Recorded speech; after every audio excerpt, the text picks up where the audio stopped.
What is up, my friends? Welcome back to another episode of Dropkicks and Joysticks. I am your host, Bloody Bill Vox. And I never do this at the top, but if you want to follow me on social media, you can do so at Bloody Bill Vox across all the different channels, a bunch of them. As I always say, if you're on one, you want to know if I'm there, search at Bloody Bill Vox. You'll see it if I'm there. Twitter, Facebook, Instagram, YouTube, Twitch, the usual places. But welcome in again, once again, my friends. It's episode number 16. That's 4 months of this podcast. That's something. That's exciting. Last week was episode 15. This is like our Sweet 16 episode, right? Yeah, we'll call it the Sweet 16. Sweet 16, Sweet 16, Sweet 16, Sweet 16. All right, that's it for singing. That's it for singing. But of course, this week we're going to talk about WWE 2K20. And, what a discussion that's going to be. But of course, as I always like to do at the top of the show, talk about some of the recent events in the world of wrestling. Always a little bit behind because of when I record and when this posts. So I'm actually recording this episode very early compared to when I normally record them. I'm going to record this episode today, and it's going to drop a week from now. Next Monday. I'm actually recording on a Monday. I'm trying to set myself up for some days to relax later this week. I've been going a little hard on a lot of different fronts, personal, professional, content creation-wise. So I think I'm really trying to heavy load the front end of my week, so maybe the back end of my week will be a little more relaxed. I told myself last week that I was going to relax from Friday to Sunday. I relaxed Saturday a little bit. Other than that, I didn't really relax, so I didn't listen to my own advice. So we're recording early, but I got a nice little list of things. Some of these I talked about on Twitch stream over the weekend over at twitch.tv/BloodyBillVox. Saturdays and Sundays tend to be my normal day if you want to catch some live content. But we'll cover these in short form just to kind of, tell you what's been catching my attention, because if you've been listening along either on the streams or here on the podcast, I don't have live cable. I did sign up for a YouTube trial for the NXT and AEW battle, but those folks over at YouTube, and I'll tell you why. They canceled my trial as soon as I said that I didn't want to proceed with the full subscription. It was crazy. Most places will let you finish out the trial. Like, I didn't like the interface at all. So I was like, well, I don't really want live TV anyway, so I don't want to forget to cancel this. But I was able to watch those two shows live. And as we know at this point, as this show drops on October 23rd, it's long after the fact. NXT won that battle. It sent a lot of people into a frenzy. People were talking about how if WWE didn't view AEW as competition, then why did they stack the deck and blah blah blah. The quick and easy, the quick and dirty version or quick and clean, I guess we should say, way of explaining this is WWE doesn't view AEW as competition. There's no reason for them to. If you look at the metrics that WWE measures their business by, AEW is not a competitor in any way, shape, or form. Not in attendance, not in revenue, not in licensing, merchandising, nothing. And I'm not trying to say that means WWE's wrestling is better than AEW's wrestling. I like a little bit of everybody's. I'm one of those guys that likes a lot of different ice creams, and I like a lot of different wrestlings. But in this case, I said this on my Twitch stream. I'm going to say it here. I'm going to use the same analogy here, or comparison, whatever. I always confuse those words. Basically, the argument that the AEW fan base is using is that WWE should have done nothing.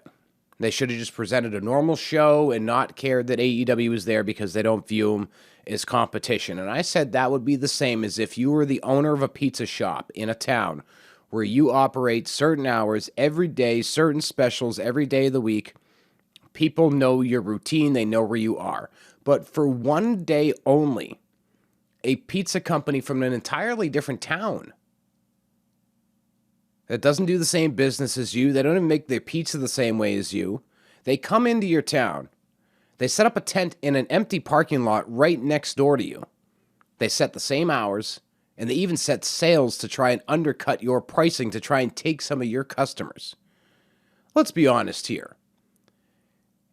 I'm sure that Dynamite could have moved to any day of the week and not gone head-to-head with a WWE program, but somewhere in there between Warner Brothers and AEW, they decided they wanted to go head-to-head with NXT, and I know why. Because they used to beat NXT. The Wednesday Night War, AEW won that ratings battle. It wasn't a crazy back-and-forth fight. It didn't even last that long.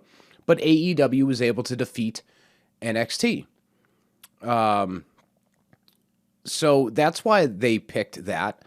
So when they picked Tuesday, thinking, this will be easy, we'll just beat NXT, WWE, the regular pizza shop, is like, well, I guess we got to throw some extra deals out to make sure our customers don't go over to that pizza tent over there and, run the risk of us losing those viewers on our show.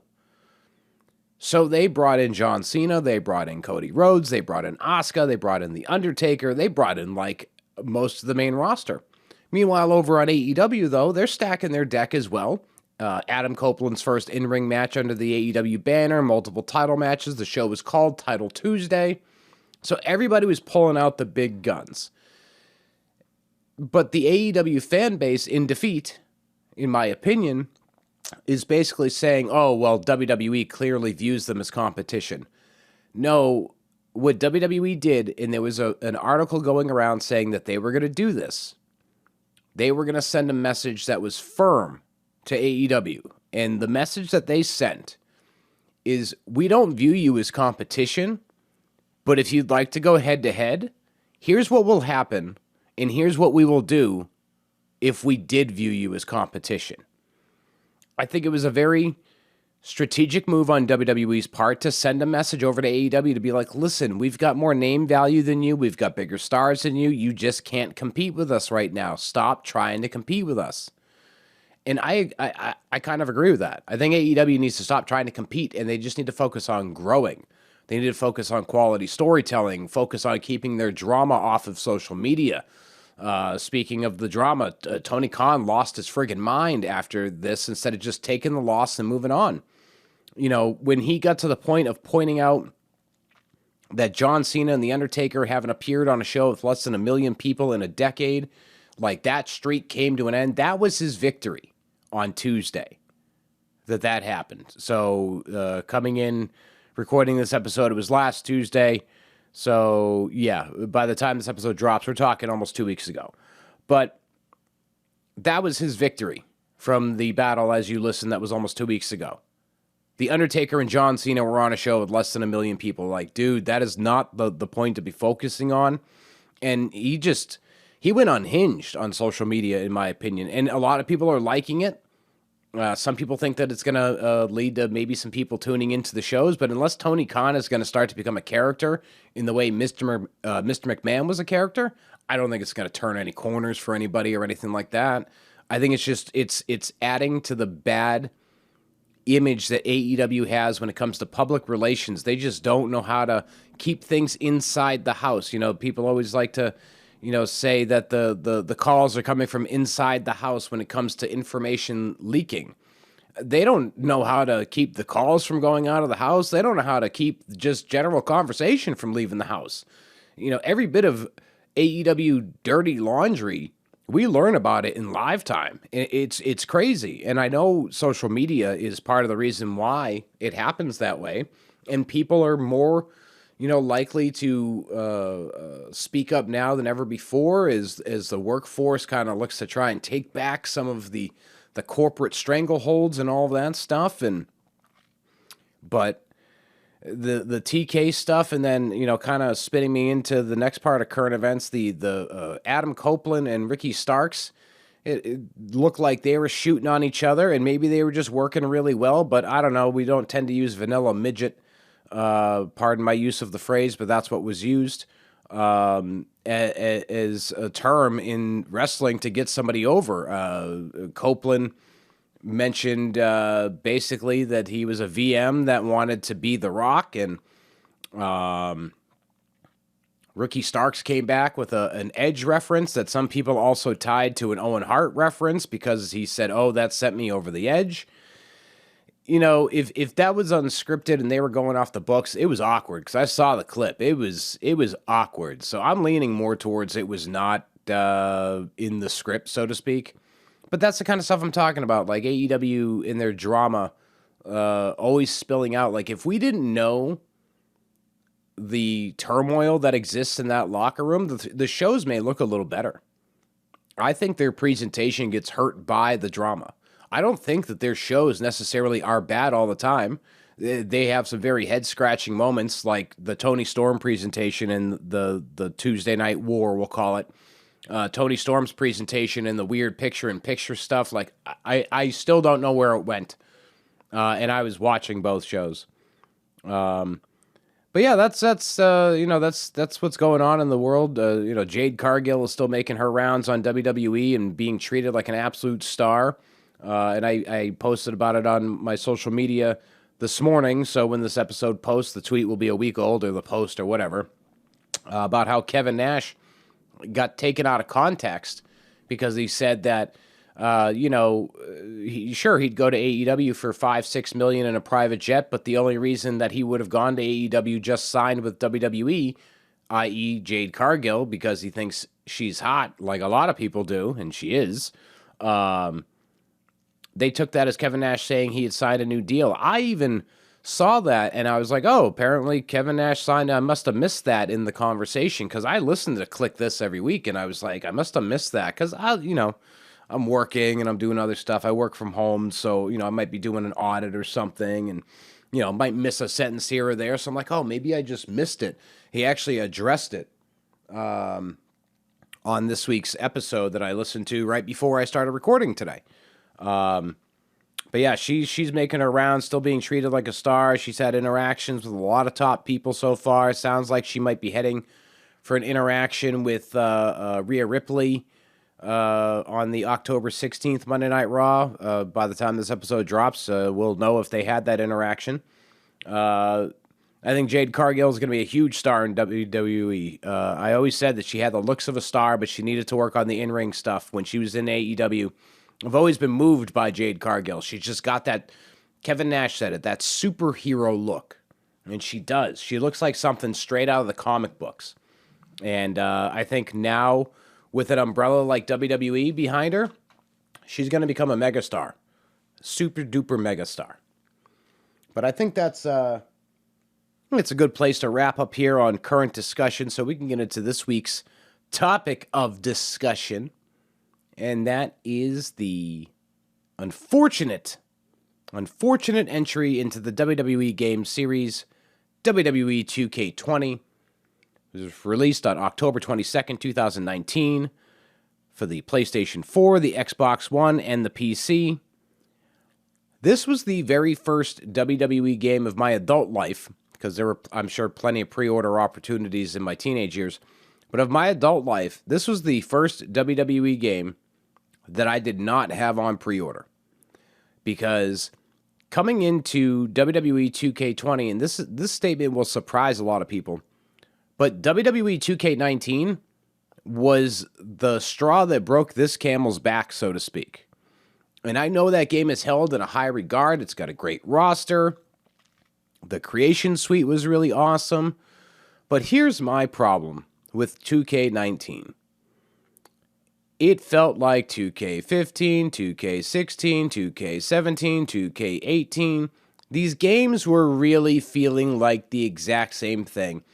And they could tell you year over year that they had changed different stuff. Like I've got my notes for, the game features and stuff, streamlined controls and, this, that, and the other improvements. And they never really mean a whole lot. And if they're supposed to be as earth-shattering as they are, then I should be able to notice.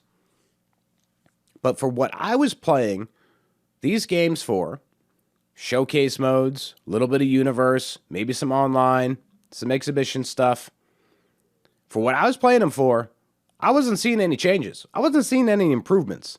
I was seeing the same game year over year over year. Where prior, when it was THQ, yeah, they might be the same games, but they had modes that were unique to each year. Or if they repeated the same mode, that stuff was unique to it, like the Road to WrestleMania series and the SmackDown vs. Raw games. Legendary stuff. Those stories were different. They were tailored specifically to the game itself. Season modes, even in the earlier ones, had stories within the season mode that you triggered by doing certain things, whether it was winning or losing, whether you won the Royal Rumble or you didn't win the Royal Rumble. The WWE 2K series, once 2K took over, it just started to feel a lot of rinse and repeat. And after 2K19, I said, nah, I'm good. I'm not pre-ordering. I don't care what the deal is. And usually what would happen is what would get me most hyped for it was the collector's editions. Like I'm staring at a Finn Balor statue from whatever year he came in that one. And I've got various things around the house that I have as collectibles, like an Undertaker autograph. I think I got a Hogan autograph somewhere. A piece of ring canvas. I used to have the Ric Flair Hall of Fame ring. I ended up selling that for a nice penny at some point in time. So these special editions would get me. But even the special edition on 2K20 was nothing to write home about, in my opinion. It was a SmackDown anniversary thing. I'm like, whatever, a Rock $500 shirt, blah, blah, blah. So I said, no, I'm not pre-ordering this. I'm not pre-ordering it, and I'm not going to buy it at release unless something really major happens. And nothing really major happened between the time they started talking about the game and the time that it came out. So, like, the roster overall is huge. There's a lot of people. I'm not going to go through the whole thing because just without adding in all the weird DLC characters, I got a list of 184. A lot of... it might be more fun to say who from this list doesn't work there anymore. But I don't even know if I would know that for sure. But, a lot of different roster choices and all of that sorts. But, the 2K Showcase, for example, was a mode that I was a big fan of. 2K15, even though that game kind of sucked, we had the John Cena, CM Punk, and the Triple H, Shawn Michaels Showcase. The year after that, we had, who do we have the year after that? Steve Austin. Forget what 2K17's was, but I remember there was some DLC. But either way, the showcase modes were typically retro in their focus, is what I was driving at. And so when they announced the 4 Horsewomen Showcase for 2K20, and we're going to kind of jump around on the information about this game because I think it's been so much talked about that I won't really follow the normal format here because I'm already beyond, step inside with this, that, and the other, step inside with your favorite characters. And, this is exclusively developed by 2K Studio. We'll get into that in a little bit. Diversified this and Univerd mode that, and, just all the little buzzwords. But I think this is one of those games where you can kind of talk about it freely and cover all your bases pretty strongly. So the 4 Horsewomen Showcase. Now, I love Charlotte, Bayley, Becky Lynch. I'm so on Sasha Banks. I'm coming around on her. I'm starting to think, again, she was one of those ones that was hurt by presentation. Like, I was not even a fan of Cody Rhodes for the longest time. Comes over to the WWE, just gets a change in his presentation. I'm like, oh, he's not so pretentious. And Sasha Banks as Mercedes Moné is kind of going through the similar thing for me. I like her work that she was doing in Japan. But anyway, when they announced the showcase, I'm like, oh, I'm definitely out at this point because it's not retro. And with no disrespect to the 4 women, in 2019, their careers were like 5 years old. These matches weren't old. They weren't of crazy significance. In some cases, a lot of people probably didn't even know they existed if they didn't watch NXT on the WWE Network or if they weren't watching it on Hulu before that. So it was a big time miss. And then the WWE 2K20 Originals DLC. I don't know what the thinking was with this. It's a hit and miss, right? It's hit and miss because most of it is not based in any sort of actual reality of anything. It's just like it was like 2K was trying to do what THQ used to do and failed miserably. So I'm going to read this. This came from SmackDown Hotel. This is their write-up of the 2K20 Originals DLC. WWE 2K20 introduces WWE 2K Originals, a new service model set to deliver a wealth of DLC content after the game's initial launch. Each of the WWE 2K20 Originals will present a new playable world with its own unique theme and content. Each include a new showcase episode, new arenas, superstars, story towers, unlockable character parts, and more. Wasteland Wanderers, Southpaw Regional Wrestling, and Empire of Tomorrow. Bump in the Night was basically like zombie-ish. It's how we got Bray Wyatt as the Fiend. Wasteland Wanderers kind of reminded me of like a Borderlands or a Fallout type scenario. Southpaw Regional Wrestling was based on the YouTube series that they did for a little while. And then Empire of Tomorrow, you would think is like an Asuka focus, and I think she was the focus in that. But it's futuristic. So the big selling point on that was, the wealth of added DLC, but it's a wealth of added DLC that nobody friggin' asked for. When we added all of the characters from this, now I've got a list of, what did I say it was, 186? 184, 185, sorry, went into another page. 185. Once we add in all these crazy DLC characters and stuff, 266. All right, cool. So this game has 266 playable characters, but did anybody really ask for like Zombie Bobby Roode or a metallic version of Seth Rollins? I don't know. There's so many of them. Like, I won't lie, I couldn't be bothered to go and look at all these because that's what this game was. This game was couldn't be bothered.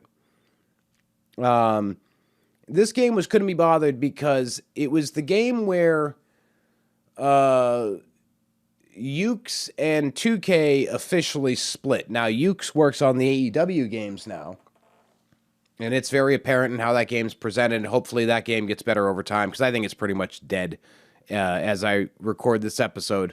That game came out 4 months ago. It's dead. Tried to play online Stadium Stampede recently. 4 real people, 26 bots. But I digress. 2K20 was the game where 2K officially took over. They officially took over the franchise, and Yukes was out. And this was apparent. Everything about this game looked off because the people that had been working on it for over 10 years were no longer working on it. And so something that I forgot to put in my notes that I pulled up on my computer here, I wanted to know why precisely Yukes left the fold. So I'm going to read a little bit of excerpt here. This is from Game Rant. The easiest, and I can put a link to this in the comments of each, or the description of Spotify and YouTube, but quick link, it's gamerant.com/WWE dash 2K20 dash Yukes /. I'm going to read a little excerpt from this interview here that was given. Who did this interview? I want to make sure I get the name right. Lynell Jinks. So this is an interview that Lynell Jinks gave. They were the 2K20 creative director. So we're going to pick it up from this spot here on the Game Rant website. In an interview with DualShockers, Jinks explicitly states that the split between Yukes and 2K was not mutual. Jinks is implying that 2K forced the split. It started, apparently, with WWE 2K15, with this iteration of the franchise 2K was trying to push features that were proving successful in other titles like NBA 2K. Quote, we wanted to have those types of features or bring the game up to a certain level. And when we did that, that was a year where it was just not that good. 2K15 was the start of the downward slope, in my opinion. 2K19 is when I finally said, okay, wiping my hands clean of this. I'm checking out for a little while. I'm gone. I'm done. That makes sense. That lines up when they're talking about 2K15 and they're saying it just wasn't good. So anyway, picking back up in the article, says, since then, Jinx says that Visual Concepts has worked with Yukes, Visual Concepts being 2K, has worked with Yukes to create the best possible product. Yet, over time, the limits of that relationship became apparent. Jinx has strong words for how the situation grew intolerable. When you have an outside party coming in and telling you how they want the game to be, and when you've been working on the game for so long, it's going to create some fiction. It's going to create some back and forth. It's hard to be a really cohesive unit in that way, especially that first year when we're coming in and asking them to get out of their comfort zone. When we realized from that point on, it was like, all right, we know what we got, we know what their strengths are, and we know we have to play to their strengths and add features here and there to try and get us there over time. Now, for us, it felt like we had to be very careful about what we asked for because we didn't want another 2K15 situation. So, in other words, because the sentences kind of ran weird, so that read weird, but what that message was saying is that basically, Yukes came in and was trying to get 2K to jump out of their comfort zone, and 2K did not want to do so. And so that's why we got the WWE 2K15 game that we got, and even in some cases, why we got what we got in 16, 17, 18, and 19. And ultimately, why we got what we got in 2K20, because that was the, as written, where did I see it written in my happy little notes here? WWE 2K20 is the first video game in the main WWE series to not be developed by Yukes. WWE has been exclusively developed by the 2K studio Visual Concepts, which collaboratively worked along with Yukes on the last 5 games. So basically, 2K20 is what happens when 2K was left to their own devices to do it their way, and this game is what we got. You know, there's a lot you could say nice about 2K20. It has a very big roster. The tower modes are kind of fun. The MyCareer experience, I did play through that a little bit, but because the game was so wonky, I never finished it. I really should look up how it turned out. But I also still kind of feel like maybe someday I'll go back to it.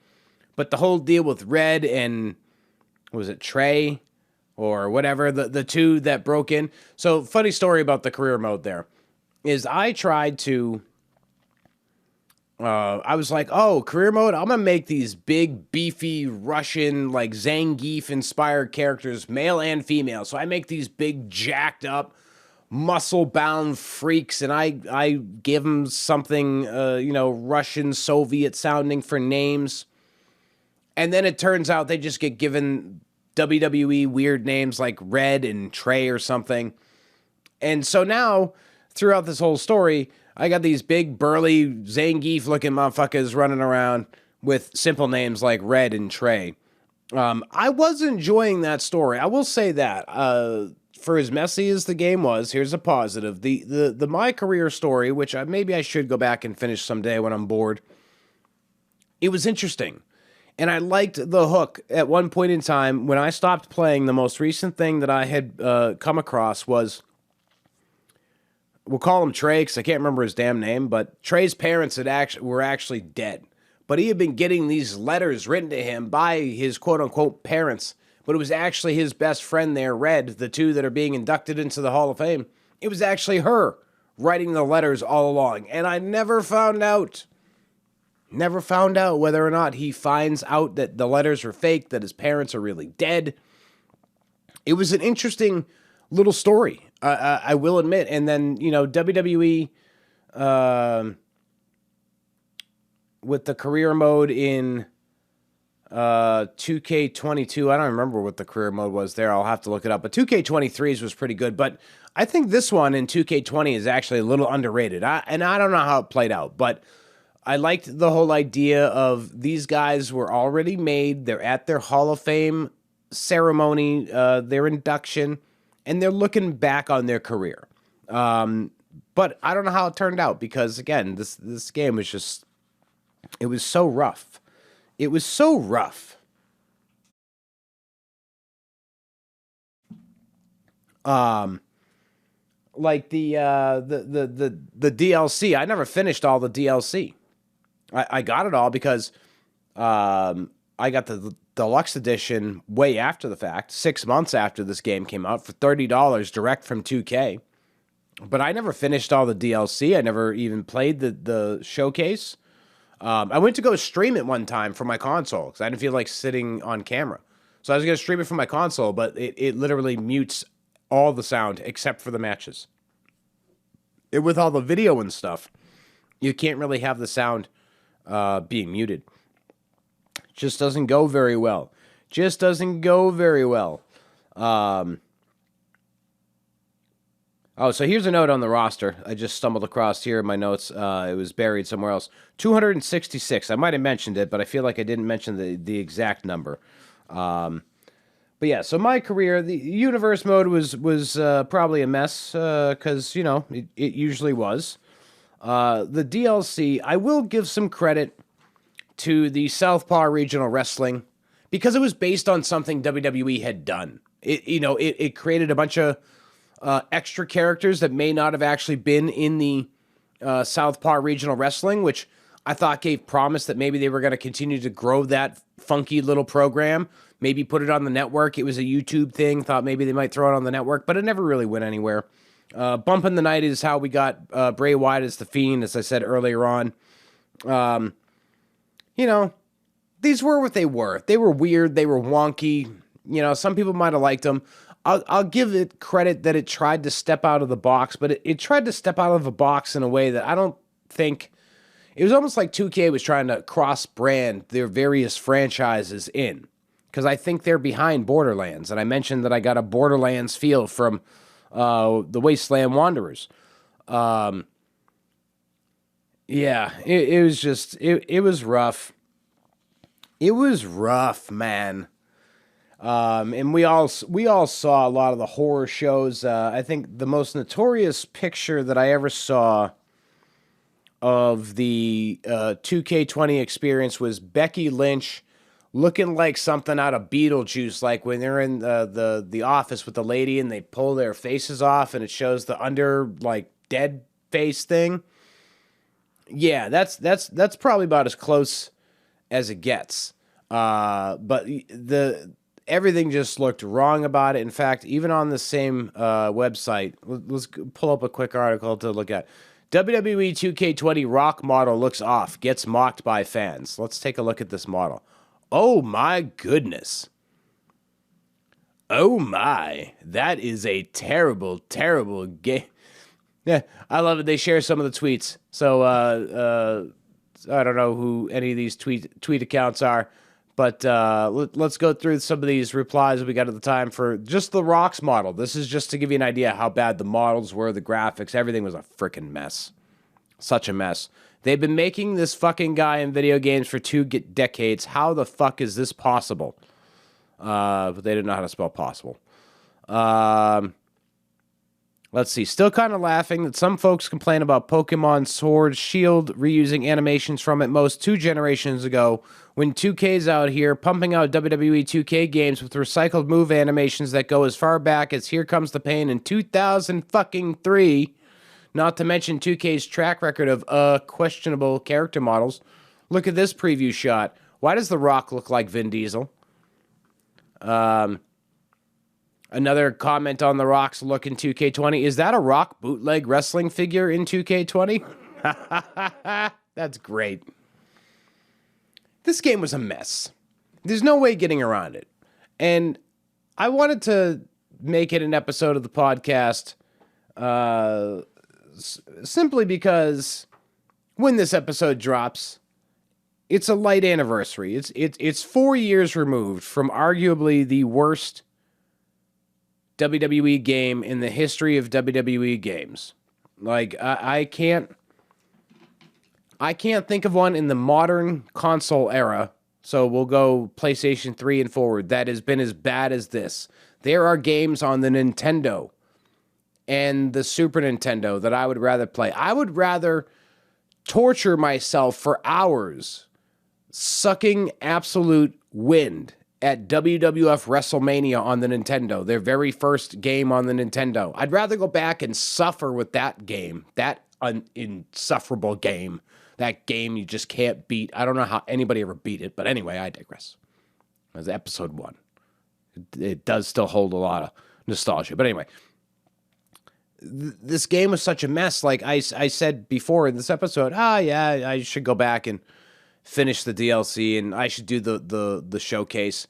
The showcase is the most likely scenario that I might go back in someday and do, but otherwise, what a mess. 2K20 is in my physical collection. It's there, and I see it. I see Becky and Roman there on their cover looking nice, and it's a shame that Becky Lynch had to grace the cover of the worst WWE game in the history of WWE games. So let's jump into a quick few minutes on WWE at the time, because let me tell you, WWE in October of 2019 was pretty freaking bizarre. So we had 2 pay-per-views take place in the month of October 2019 when this abysmal WWE 2K20 came out. We had Hell in a Cell on October 6th, and we had Crown Jewel on October 31st. Hell in a Cell, largely remembered for the bright red cell and the bright red light with Seth Rollins and The Fiend, where the match got stopped because how the hell does a Hell in a Cell match get stopped? And it was bad. It was hokey. It was even the start of the wheels coming off of Seth Rollins' nice babyface run, and by I think early 2020 he was turning heel. By COVID mania in 2020 he was a heel. The rematch was at Crown Jewel between Rollins and The Fiend, and that's where The Fiend won the Universal Championship before ultimately he got snuffed out by Goldberg the next time that they went back to Saudi. I think it was in February.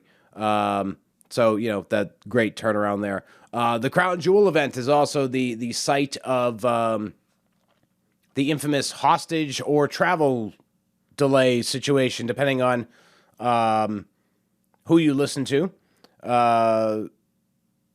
Couple of different quotes here that I found. One that came from the Hindustan Times. Hugo Savinovich said he was told different reasons for the delay in leaving. His claim was that Saudi Arabia had failed to pay WWE millions of dollars for previous shows, and WWE Chairman Vince McMahon had stopped the television feed from being broadcast in Saudi Arabia, meaning the rest of us could watch it, but Saudi could not, leading to the Prince Mohammed bin Salman retaliating by stopping the chartered plane. Then, according to Dave Meltzer, and we take this with a grain of salt because Dave Meltzer is a grain of salt, it says, Meltzer reported that WWE had not been paid for their shows in Saudi Arabia by September 30th, 2019, while WWE was paid $60 million in around 2 hours before Crown Jewel. So they were paid $60 million right before the show started. According to Meltzer, 20 WWE employees, including 12 wrestlers, managed to leave Saudi Arabia on private jets without delay. This group included Vince McMahon, Kevin Dunn, Brock Lesnar, Paul Heyman, Hulk Hogan, Ric Flair, and Tyson Fury. Meltzer quoted that the delayed WWE wrestlers were disbelieving of whether mechanical issues really occurred, which was the reason they were all given, because the presence of military police, and that it took around 24 hours before WWE employees eventually left. Meltzer also stated that WWE wrestlers were angry at McMahon for leaving without them. I think two of the most notable folks or groups that have come out and mentioned things about that were FTR and the Good Brothers. Both have made I might be wrong on FTR, but I'm pretty sure the Good Brothers did. So maybe I'm misquoting who said it, but basically they indicated that it was more of a hostage situation. It was over money. It was over maybe the television feed. What a mess. Those Saudi events are generally not received well anyway by the general public. The Saudi Arabia public fund or private fund or whatever it is getting their hands in more and more and more. Even noticing with the next crown jewel that's coming up, people that previously refused to do these Saudi shows are starting to do them. Like Sami Zayn did one, John Cena's doing them again. People that just wouldn't do them before are now starting to do them. So maybe the climate's changing over there. I will admit I'm a bit of a simpleton. I don't really keep up on daily news as much as I used to anymore because I'm just whole different podcast. Like if I wanted to do a mental health train of thought, whatever podcast, that would be a story for that. I have been following and hopefully, I mean, by the time this episode drops, who knows how bad it's gotten between Israel and Hamas, over there. That's just unimaginable. Not to bring that sort of downer topic into the episode here, but, as I sit here and record, I heard stories of children, being beheaded and blown to pieces, and elderlies and disabled, and it's. I hope that as this episode drops, that it's not gotten worse, and maybe there's been some ceasefires or some protected zones for people to move through that are not a part of this whole deal. I don't know, but. Maybe the climate is changing in Saudi is what I was getting to. I don't really know. Maybe that's something I should do some research on. You know what? In fact, why is everybody warming up? Something to learn there. So I wrote it down. We got us a note. So other notes that happened from October, the weird and wild month of October in WWE.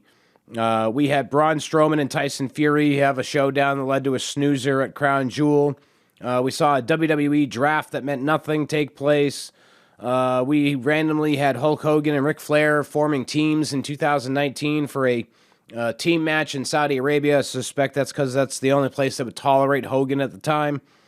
And Flair was even having a little bit of a rough time with his reputation at that point, if I recall. October 4th, 2 days before that Hell in a Cell pay-per-view with the bright red cell was when Brock Lesnar squashed Kofi Kingston in like 8 seconds to win back the WWE Championship. And then that led us to suffering through Brock Lesnar versus Cain Velasquez at Crown Jewel. I understood the whole Brock Lesnar squashing Kofi thing. A lot of people didn't like it, but I got the logic behind it. I think Kofi still should have gotten a little bit more, but I understood what they were going for. It just sucked. And especially for the follow-up to be Brock and Cain Velasquez. My final note on that is that October 2019 was a weird month in WWE. Because we had the Crown Jewel happenings, we had the Hell in a Cell happenings, we had involvement with Tyson Fury and Cain Velasquez, and we had the move to Fox, and Hogan and Flair being a focus, and these drafts that still go on to this day that mean nothing. October 2019 was a very, very weird time in that company. Lots going on too. Not to,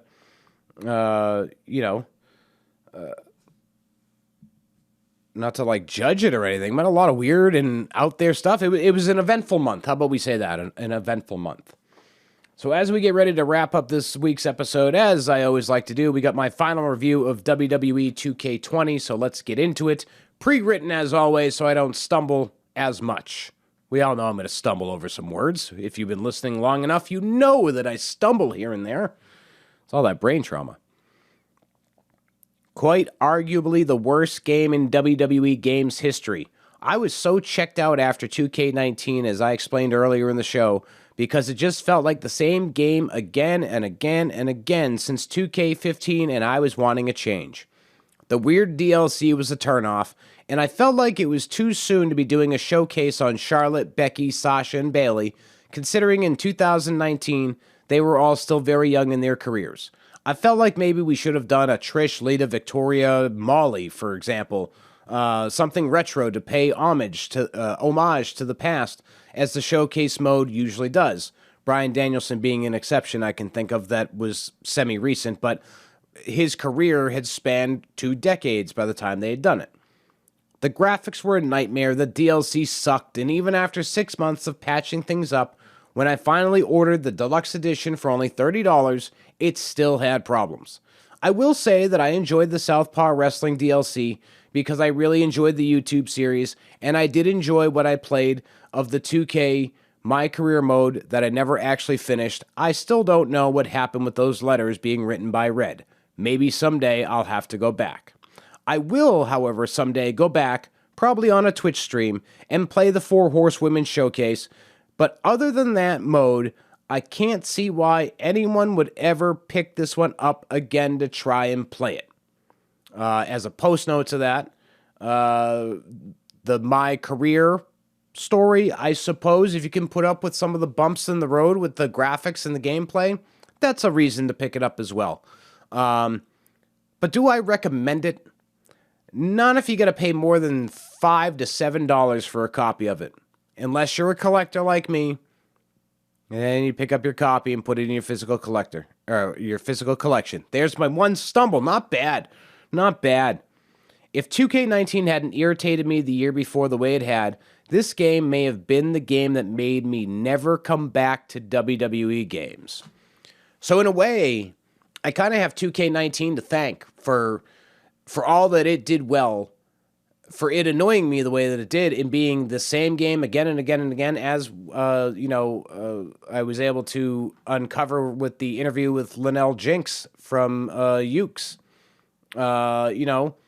They at 2K know it works, they know it doesn't, they know what they can get away with, and that's what they do. And they add some stuff here and there, and that's about it. But if I had not been annoyed by 2K19 and I bought 2K20 out of the box, out of the gate, paid $60, $70 for it, or I probably would have done the collector's edition knowing me, so you're talking like $120, I probably would have never gone back. For what I saw when that game launched, I would have been done. I would have been gone. I would have been out. I'd been like, see ya, bye. Just was not happening, man. Not happening at all. But yeah, someday I will go back. I will go back and try that showcase mode out, because I've actually been doing a watch back of the NXT TakeOver episodes. So I'm in a lot of that 4 Horsewomen era of their main event title matches and feuds and all that stuff. I just passed. I think I just finished NXT TakeOver Dallas last night. So they've all kind of moved on to the main roster at this point. Asuka beat Bayley for the women's championship there, and Bayley, I think, went up to the main roster shortly after that. After a little bit of back and forth with Asuka. But even still, because the 4 Horsewomen stuff is a little older now, this game is 4 years old. Their careers are all into, about 10 years plus. So now I feel like it might be fun for me to go back and do that 4 Horsewomen showcase. But otherwise, you'll probably never catch me doing much content with this. Obviously, the gameplay from this episode will be posted as separate files.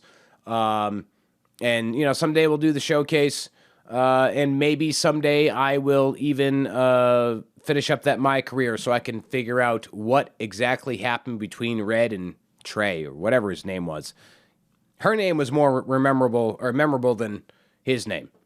But yeah, my rating. We didn't talk ratings at the top because my rating's at the bottom. We had IGN giving it a 4.3 out of 10. GameSpot, our angry friends at GameSpot, they were the lowest rating I found, 2 out of 10. Games Radar gave it a 2.5 out of 5, so a 5 out of 10 if we're going scale out of 10. I would give it a 3 out of 10. It was just a nightmare. I give it the 3 out of 10 solely for the My Career story and the Southpaw. And maybe the showcase. 1, 2, 3. Showcase, Southpaw, in that 1, 2, 3, 3 out of 10. Otherwise, this game was a friggin' disaster, my friends. Avoid it at all costs unless you want to play the showcase. If you want to play the showcase because it's nostalgic at a point. It's 10 years old now. Some of the matches anyway. The game is 4 years old, but some of the matches are getting up there.